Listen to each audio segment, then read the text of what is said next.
but I'm going to, with the permission of my wife, talk from my heart. Is that okay? I won the lottery of life by being born on Sydney's North Shore in the 40s. Never had to go to war. At my age, just missed out in Vietnam, luckily, and was able to start a business while other people were fighting in Vietnam. In the very early days, I was fortunate enough to be in the East Roseville Cubs and Scouts, where we learnt to do a good turn every day and help other people at all time, and it was ingrained in me. And of course, my parents set the wonderful example, as I'm sure most of you, your parents, would have done. In those days, it was roll up the sleeves and pitch in and help. Dad was a salesman, my mum was a housewife and proud of it, but they were always involved in the garden club and in the various clubs in the areas and helping in any way they could. They didn't have any money, but they put in the time. And I, from an early days, first of all running the hobby show with Rob Ferguson at Roseville Public School was probably my first entrepreneurial effort. Then I sold white mice, and then I started fixing people's car radios. I was very lucky. I'm the grandson of Harold Casno, who was a famous pictorial photographer. Harold had 5 daughters, one of them my mother, and a son who died at Trabuc. And so I was born in 44, so he died a couple of years before that, but I was born and bred in Dudley Avenue, Roseville, opposite my maternal grandfather Harold Casno's house. And I used to go over to the house where my mother would retouch photographs, and if I was good, I was allowed to have the key to Harold's room. Harold was Harold Casno Jr., who died in the war, and he was a radio enthusiast in those days, and he had a room with the most incredible radio equipment. And that was what gave me the love for radio. I love 2 things, radio and the out of doors. And I was hopeless at school. And I left school at 15 originally, took a job in Eastern Valley Way and actually hated that worse than school. So I went back and finished my last 2 years and managed to get my leaving certificate, but that was the end of my qualifications. And I then decided, I think at the time, look, I'm not going to be able to get anywhere in electronics because I don't have a qualification, so I should get into the out of doors, which I love, through the Scouts. And I remember coming down here to we called it the Koala Bear Farm, but of course koalas aren't bears, but at Bobbin Head, and asking advice, and the director at the time said, "Dick, the bureaucracy would kill you, you should stick to radio, that's what you know about." And one success point I talk about when I talk to schools is that always ask advice and then use common sense to decide the best advice. So I managed to get back and start working for Weston Electronics, a company that sold 2-way radios for Manly cabs and for the Royal Flying Doctor Service. And at about that time I met my wife, Pip, who was 17. She was a girl guide and loved the out of doors and loved the things that I liked, and about 18 months later we got engaged and then started Dick Smith Electronics. Now I always mention here, I put in $600 and Pip put in $10 because if ever we get divorced, that's how it's divided up. But that was 48 years ago, and a wonderful, happy marriage, and I thank you for that, Pip, and for the wonderful support that you've given me. Now, the business was successful. Why? I have some success points I bring out. It's the word CASHED, C-A-S-H-E-D, C for communicate. Try not to have too many misunderstandings. I learnt very early on that misunderstandings can cost money. The next one is ask advice, and keep it simple. And if you ask advice all the time, I had Ray Jessup. Can anyone ever remember Ray Jessup? Ray Jessup owned Dredging Industries. He operated just from where the Green Gate Hotel is, and he was a successful businessman. I took his daughter out at different times and I thought, gee, I should ask him advice, and he was very, very helpful in helping the business go. H-C-A-S, keep it simple. H is for honesty, which you know, being Rotary members, it's a fundamental part. I often say to young people that if you want to be successful, you have to surround yourself with other people, other capable people. And if they did C-A-S-H-E for enthusiasm, people say, "Oh, Dick, you're lucky you're an enthusiastic type person." But we all go in cycles, and to be enthusiastic, to motivate others, quite often you have to be an actor. And then the last letter is D for discipline, hard work, which you'd all understand. If you put those things together, it's amazing how well you can do. And I've been fortunate to have 3 businesses, Dick Smith Electronics. It's interesting, Pip and I wanted it to last 50 years. We owned it for about 15 years and then we sold it to Woolworths. They made an enormous amount of money, and as you know, recently it collapsed. Why did it collapse? And that's going to be the last part of my story. Because of the greed of modern capitalism. Very, very important thing. Then after Dick Smith Electronics, we were fortunate enough, Pip and I started Australian Geographic magazine, which is still going and it's employing lots of people. It's very Australian. We went a few months ago to the awards night and we're very proud to be involved in that. And currently I have a small company, Dick Smith Foods, which is based on Paul Newman Foods. Paul Newman designed this salad dressing and people kept wanting to buy it, and so he said, oh look, I'll start selling it and I have enough money, I'll give the profits to charity. And that's the idea of Dick Smith Foods. We've turned over $400 million helping Australian farmers and given about $8 million away. So that's the thing I do to get satisfaction. Now, going back to the to this particular, here we are here and giving this money away. My attitude in relation to philanthropy is different to some people. I know there are some philanthropists who keep everything they do secret. But I say, look, that's okay, you're wealthy, you have that advantage, but if you're a typical Aussie and you're a member of the Rotary Club, or you're a member of the sports club, or you're a member of the Scouts, you're a Scoutmaster, you can't wear a balaclava. People know that you're pitching in to help others. You could be declared, dare I say, a do-gooder. And so I believe that there's... What's happening here? Sorry. It's okay. Obviously built by Tandy, by the sound of it. That I believe that giving is an obligation. Now, as I mentioned, it was ingrained in me from the days of Cubs and Scouts, that it's just something you do, and you don't do it secretly because it's an obligation. Any giving I've been involved in, I can only speak for myself in this, is that it's because it gives me satisfaction, makes it worthwhile. Because just to make more and more money, we've got some billionaires around in Australia today, and you don't hear that they give at all. We hope they do, but we don't know. And my motivation to most people is that you can get the most wonderful satisfaction out of helping others. I just touched on the fact of Dick Smith Electronics closing down. It closed down because of the greed of modern capitalism. And this is the most important thing I want to say. It's something that I failed at, and it's something that links me with the latest publicity about Pauline Hanson. And that is that we have an economic system that I've benefited from greatly, and I think virtually all you've had, which since the Second World War is based on perpetual growth. Perpetual growth in digging resources out of the ground, growing, and in population. And it's been a very successful system, but it's not sustainable. And I've been saying for the last few years, because I've taken advice, remember I said ask advice, from people who have knowledge, that it's a finite world and you can't have something that's based on perpetual growth. What happened with Dick Smith Electronics? It's quite simple. The board at Woolworths, who bought Dick Smiths, had constant pressure to constantly increase profits. They were told, not by so much the wealthy business people, but by the mum and dad shareholders in the superannuation funds, through the organisations that held those funds, where's the profit coming? Where's the increase in profit? If you watch Alan Kohler on the ABC at night, he goes up a bit of an octave in voice when he's talking of growth, and down if something's going down. And there's no mention there of just living in balance. And you analyse it, if you look around in this world today, virtually everything other than human beings lives in balance. And many human beings do. Aboriginal people lived here for over 40,000 years with less than 1 million people here. And a very simple lifestyle, because they'd worked out without any doubt that's the way that you can live here in balance. We have an economic system at the moment that has to have growth or it will collapse. It will go into recession. Peter, who was the treasurer?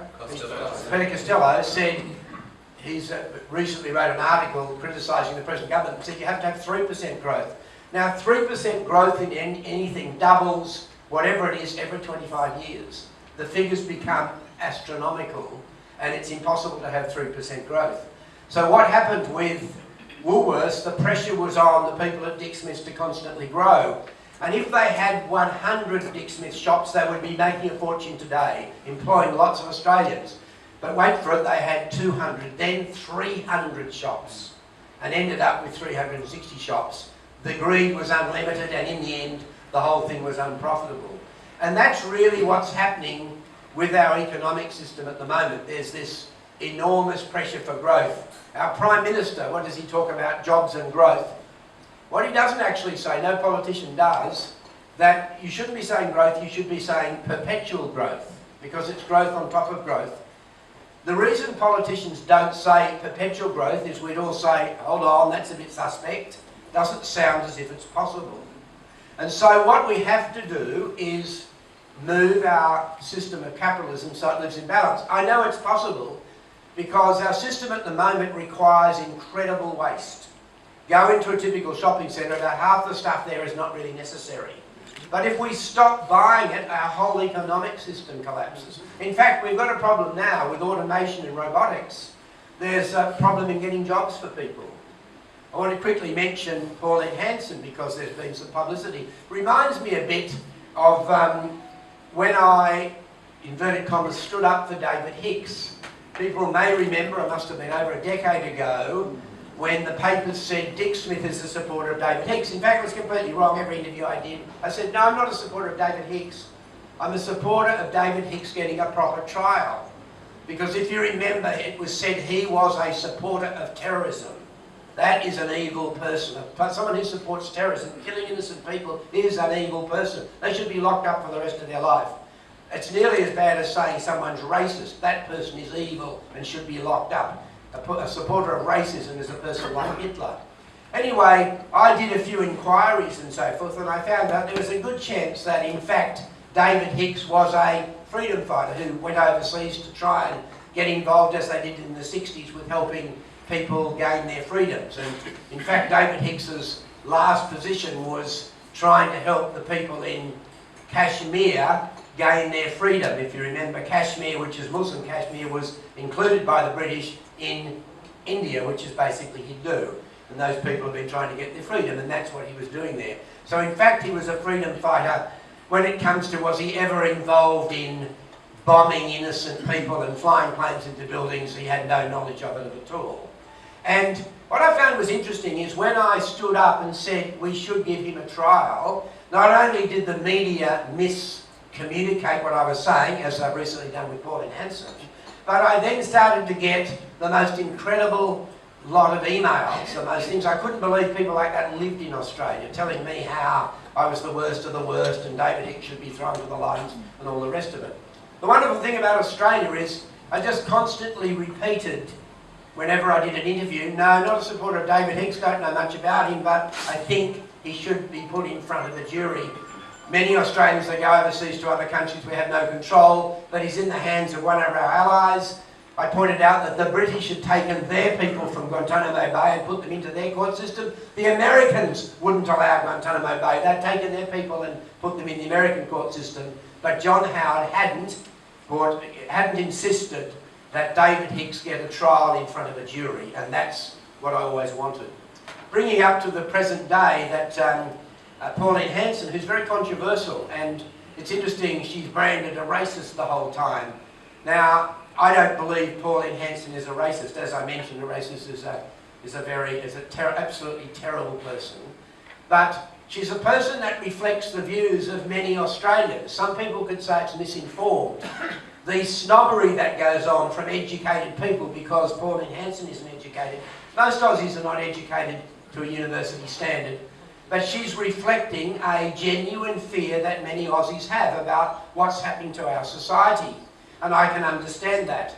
And whilst I don't agree, for example, Pauline Hanson says that she'd like to ban all Muslims coming here. I don't agree with that because I know many Muslims, and Pip and I have been recently building a school in Afghanistan, and they are the most wonderful people, but they're typecast by 0.01% of people who are completely mad, and we should do something about. But it's interesting that Pauline Hanson also has a policy which says that our immigration numbers should come from 200,000 a year to 70,000 a year. Now, in fact, that's the number that Bob Carr came up with, and it's the number that Kelvin Thompson, a Labor politician in Melbourne, it's the number that's in my book that I wrote about population. Because if we reduce from 200,000 to 70,000 on a totally non-discriminatory way, we'll end up levelling out our population at about 26 million. At the moment, if you remember, Kevin Rudd talked about a big Australia of 36 million, and he was universally rubbished. Everyone said, no way, we can't drive now. Well, what's it going to be like with 36 million? The interesting thing is, so then he shut up, the present government is actually going to a bigger Australia than 36 million. And the numbers never stop. Lucy Turnbull was recently in the paper spruiking how fantastic it's going to be with 8 million in Sydney. Okay, 8 million. What about 16 million, 32 million, 64 million?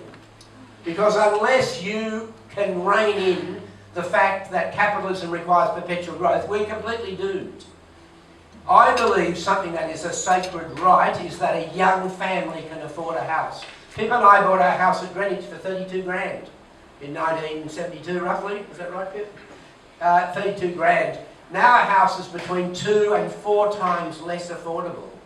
Why is it less affordable? They talk about stamp duty and capital gains tax and all those things. They all add to it slightly, but mainly what's added to it is the most incredible drive for population increase. There's no developed country in the world that has a population increase the size of Australia. And we should have a plan. We should just say, and by the way, 8 out of 10 Aussies I talk to say we don't want a big Australia. They stop me in the street, Dick, what you're saying about population is so right. But isn't it interesting that the 3 political parties, Labor, Liberal and Greens, have no policy on population at all? I've asked Bob Brown, I said, hold on, you're the Greens, you're supposed to be about sustainability. Why don't you talk about a sustainable population? He said, oh, Dick, it would be linked to racism. And it instantly is, that if you dare say, this is how ridiculous it is, politically correctness, no wonder people are so disillusioned. If you actually say, as Pauline Hanson said, when it comes to population, we should have about 70,000 per year, oh, you must be racist. And of course it's to stop any discussion, it's the ultimate political correctness. Because as I said, 8 out of 10 Aussies I know realise that you can't have perpetual growth in a finite world. Now, can we solve the problem? Well, of course we can, because capitalism at the moment requires this incredible waste to keep people employed. And I worked at it, I'm only a car radio installer, but I've worked out that up until the Second World War, the productivity gains of capitalism, which are 2 or 3% per year, were used to reduce working hours. Otherwise you end up with no jobs for people as you automate. After the Second World War, we've used the productivity gains, we've basically kept the same working hours, we've used them to make more stuff to keep people employed. And so the amount of stuff you have now is incredible. I understand within 2 weeks 90% of what's bought goes into road fill and into the dumps, it's gone sort of thing. So can we possibly move from a system where to keep people employed you have to make all this stuff? Well, of course we can. Modern capitalism requires the most incredible waste to keep everyone employed. But you know, when you get all this packaging, the over-packaging, if you took away the over-packaging, we'd have recession. We would go into recession and depression. That's how ridiculous it is. So obviously it's going to be difficult, but we need a plan. We need the experts in economics. If you go to Sydney University or the University of New South Wales, in economics you're taught growth is good, perpetual growth. It's just a mantra, it's like a religion. No one actually says that it's not sustainable. I'm quite sure the brains in the country could work out, and it's going to mean a lot less working hours. It's going to mean people who get a living wage and don't work. It's interesting, with modern robotics and automation, my iPhone used to be made in China with lots of people. At the moment it's made by a machine. There's virtually no people involved in making it. The last thing you need at the moment is a bigger Australia when you're going to have less and less jobs, of course. And if we look out there in nature, we have a little veranda down on our holiday, our weekender down at Clareville, and the most beautiful rainbow lorikeets come and sit there. And if you look at those rainbow lorikeets, the numbers that are around now, I'm told, are the same that have been around for millions of years. they live in balance. Virtually everything in nature lives in balance, other than perhaps locusts. They live a bit like us. Maybe they breed in billions and then die of starvation in billions, and then breed in billions again and die of starvation. We have 7 billion people on this earth today, and but about 2 billion are almost starving. And we're told it's going to go to 10 billion. Now, that's not right. There's no way you could ever have 7 billion at our standard of living. It just would not be possible. So really, what we have to be game enough to say is that we are part of nature. I've got a book here which I'm going to present if there's time for questions to the... we'll get the President to decide who asked the best question. And it's by Prince Charles. It's called Harmony. And it's exactly what I'm talking about. It's about living in balance. They often joke about Prince Charles, but he's absolutely spot on, as are many people, and I bet most of you can hear the logic. I have direct access to some of the top people in business. I deal with Woolworths and Coles with my food company. And the number of times a very senior executive have said, "Oh, Dick, just want to have a quiet word with you." So they take me off to the side. They said, "Dick, what you've been saying on the media about this perpetual growth, you're absolutely right. I dislike my job now. The pressure is from the board to never-ending growth. It's impossible. And I don't like my job anymore. We're beating the farmers down. We're beating the producers down to lower and lower prices because we're told we have to have higher and higher profits. It's not possible." And so what we need, and this is the sad thing about our leadership, about 2 years ago when Tony Abbott was the Prime Minister, I managed to con him into coming out to Terry Hills, and we walked down the track that I have that goes down into Gringo Chase, and I said, "Tony, you've got to start saying that the type of growth we now have is not sustainable. We can have growth in efficiencies and growth in quality of life, not just quantity of life. I mean, I think there's an average of 5 LCD TV sets per house in Australia now. Do we really need 7? Maybe not. Maybe we can do with 4 sort of thing." And I said, and he could understand what I was saying. He actually said to me, "Oh yes, growth in quality, not quantity." But I could tell he wasn't game to say it politically because he would be attacked by the media, he would be attacked by the business community. But I think a time has now come, especially if you see what's happening in the United States and with Brexit and so forth, where people have suddenly decided this globalisation, we've gone too far. You know, when is it going to end, especially for our young children? And what I'm concerned about is having grandchildren, as I think many of us would have. What is life going to be like for them? By the sound of it, they're never going to be able to buy a house with a backyard that most of us did, with a cubby house and get the sprinkler going and dance around. That won't happen. They're going to be living in 20 or 30-storey high-rise. I think there's a 60-storey residential going up in Parramatta now with a high school built into it. Now, we're people from the earth. I reckon we're from the plains of Africa. That's where we've spent most of our life, you know, as we've evolved, and from the plains of Africa. We talk about Aboriginal people loving their land. I like to go to Kalyamurra Waterhole and lie on the swag right on the earth, close to it. And I think if we allow that disconnect with young people, we're going to have problems. So my story is positive. We're intelligent people. We must be able to start convincing our politicians. I talk mainly to schools at the moment in saying we've gone too far with rampant capitalism and with globalisation. We now have to take a step back and look for quality, not quantity. Misunderstanding, and the cheque wasn't made out, and so I was going to grab Pip's household account and write it on her chequebook, which has about $300 in it. But it's lucky it is the proper foundation cheque and the money is there. And look, I'd like to thank Rotary. It's going to be, I understand, divvied out over the next few years, and it will be doubling the amount of money and helping people in need right across Australia. You're a fantastic movement. I hope you all feel good about it, because you should do.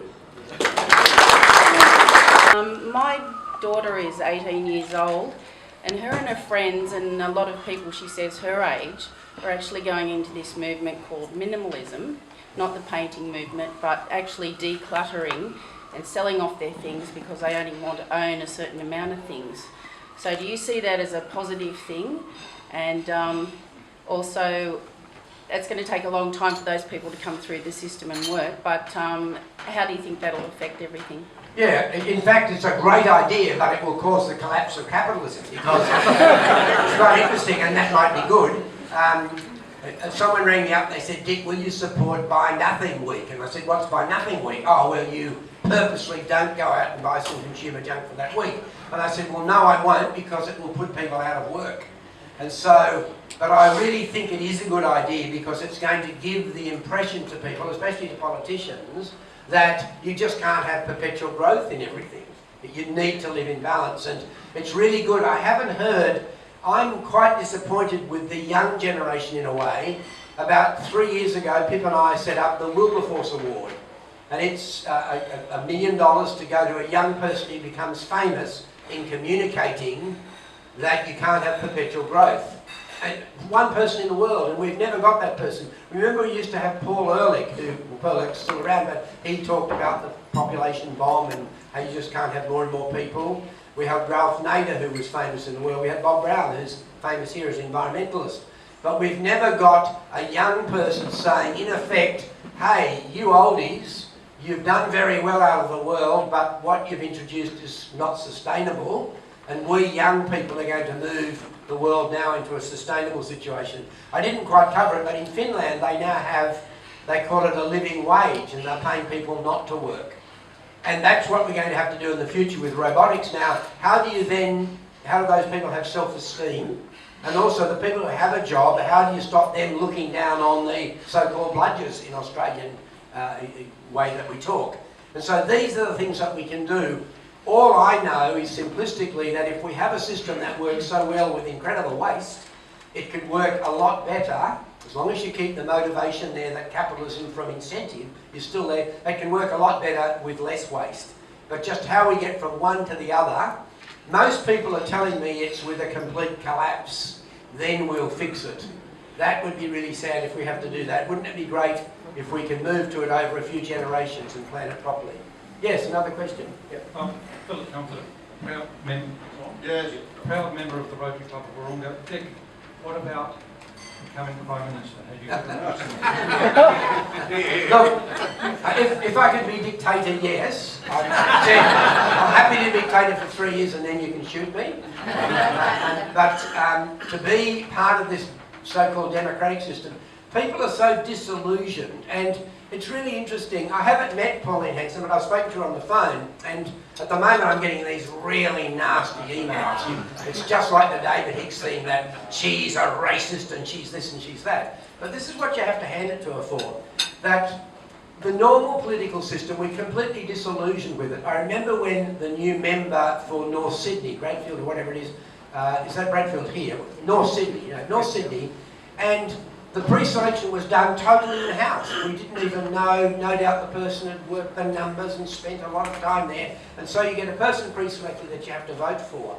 Now, wow, you think, what's going on here? Why aren't we having a say? Why can't just a local person stand and get into the Liberal Party or the Labor Party?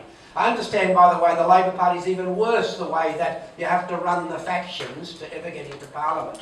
Now, look at Pauline Hanson. She stands up with a controversial policy. We're told she can't speak the Queen's English. We're told she's ignorant. She's not university educated. But she says it how she thinks it is. And most of what she says is right. Some of the things, as I said, I don't agree with the idea of banning Muslim immigration, but lots of Aussies do. And you should be allowed to have the freedom of having your own belief. And so here, what I find is my intellectual friends, my university educated friends, almost universally put her down. But I don't put her down because she's a reflection of Australia. And she's got into Parliament. She's a fish and chip shop owner who's managed to get herself elected to Parliament. Wow, not bad. I mean, I've never done that. Most of us haven't done that. And there she is in Parliament, and she's dealing with the Prime Minister and so forth. And so, I think we've got to be very careful about being prejudiced and immediately typecasting somebody because they don't fit in with the mould of most of us so-called educated people and so forth. And what I would rather do with Pauline Hanson is communicate to her and say, look, Pauline, some of your policies are good, trying to bring down the immigration level so we can be sustainable, that's great, but some of your other ideas we don't think are that good and don't reflect what most compassionate Australians believe, and I think from what I can make out, she'd probably modify those views.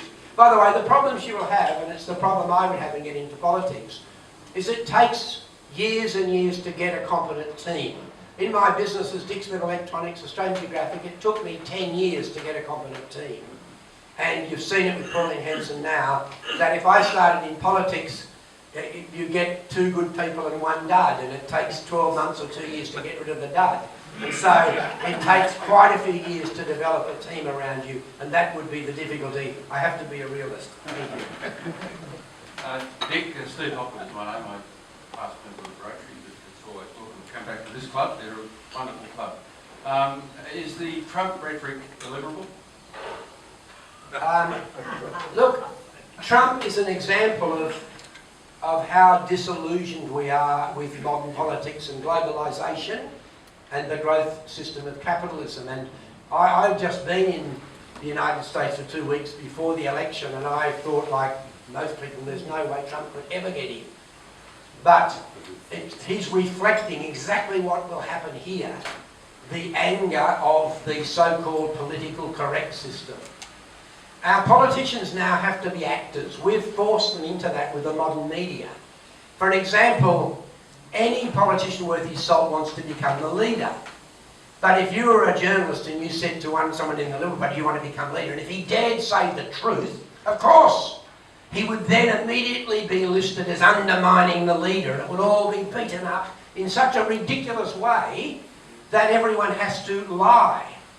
But in fact, they're really not lying. They are like actors on a stage.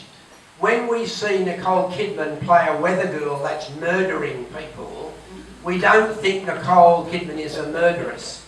We think she's a bloody good actress, right? Now, that's what we've done with our politicians. We've insisted they become actors with a ritual. We look at Papua New Guinea when they dance around with all their feathers and we think, oh, isn't that quaint? We're the same. And so we have this ritual that they have to comply with. And then you occasionally get someone like Pauline Hanson who doesn't fit that. And then everyone's really surprised on why she gets so many people to support her. And I've had people who live on the North Shore, wealthy, you would think, Bronnie Bishop type voters, and they've actually said to me when I've said, are you going to vote for Pauline Hanson? I said, are you joking? No, they said, we're so angry with the present political system that we're going to do anything we can to, in effect, show our anger and get rid of it. And that's what's happened in the United States. Now, I must admit, I read a book on Trump, and I'm very worried. Most business people, as you'd know, are honest. I have doubts when I read if the stuff has been properly written about Trump. But that is the result of what could happen here if you end up with politicians who are actors and can't just say it as it is. So remember that. And it's really interesting, the attacks I'm getting now, because I dared talk to Pauline Hanson and say, one of your policies about stabilising our population is a good one. If you go onto the internet and that, there's just this vicious attacking. I'll never buy a Dick Smith food again. Well, it doesn't, all goes to charity anyway, it won't affect me, will it? But this nasty stuff, because I dared say there are some good things about Pauline and the fact that she gets hundreds of thousands supporting her, we shouldn't necessarily put her down and say she's a different class, or she doesn't speak English properly, or she hasn't got a qualification, so she should be written off. We do that at our peril, because typical Aussies just want to hear it as it is. Typical Aussies are not racist. Typical Aussies are very tolerant. But many Aussies are fearful of Muslim terrorism. And that's understandable. And so naturally you have to handle that, and you have to be completely open about it. Unfortunately, our politicians aren't, because they have to be politically correct. Maybe one more question.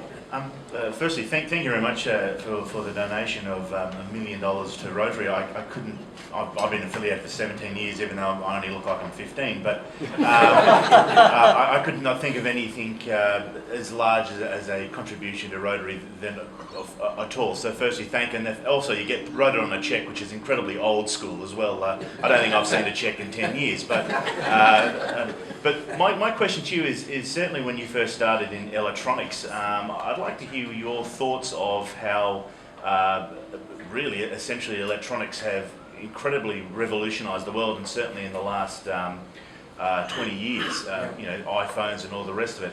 And when you speak about jobs and things with more automation, how do you see, electronics and sort of job security in the next, say, 30 years? It's a wonderful question, and I'm writing a book at the moment, and I lived through this most fantastic time because I lived through the change from Australia being a manufacturer in electronics to basically being an importer. In fact, some people even blame me for that, but I was only 26 years of age. I started Dick Smith Electronics with Pip, and initially I actually manufactured selective calling equipment for taxi cabs and power supplies, and virtually everything I sold was bought locally from AWA, Asda, all the local companies.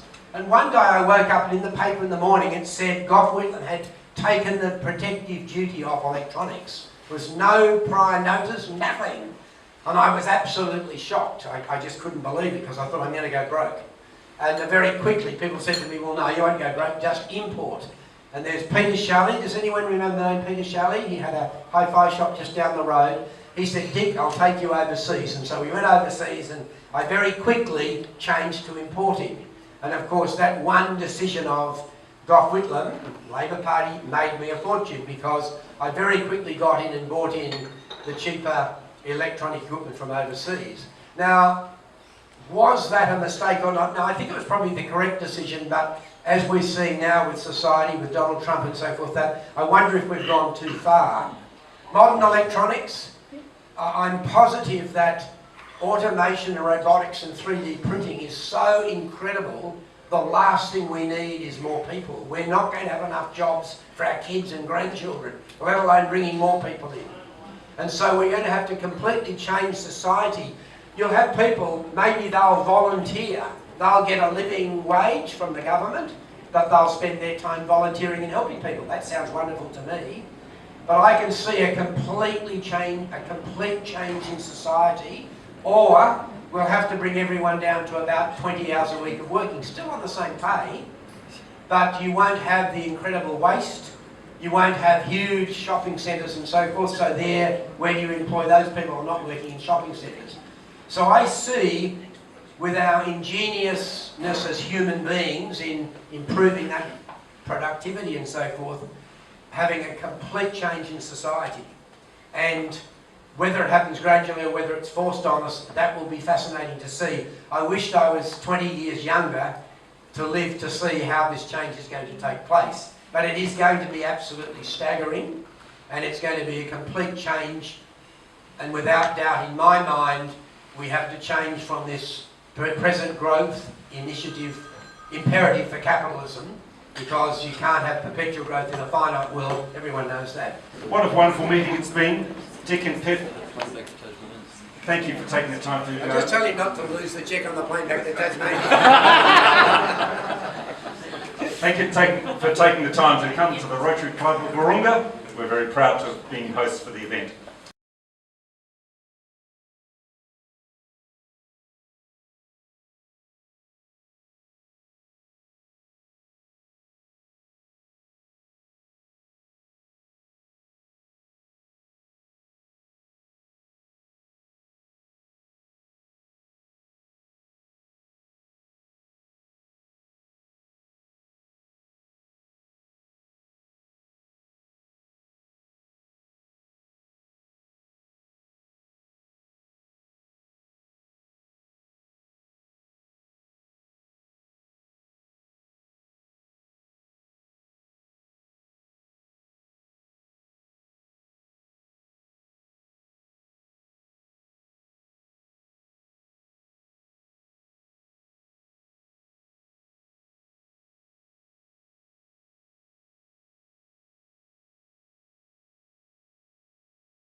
wonderful.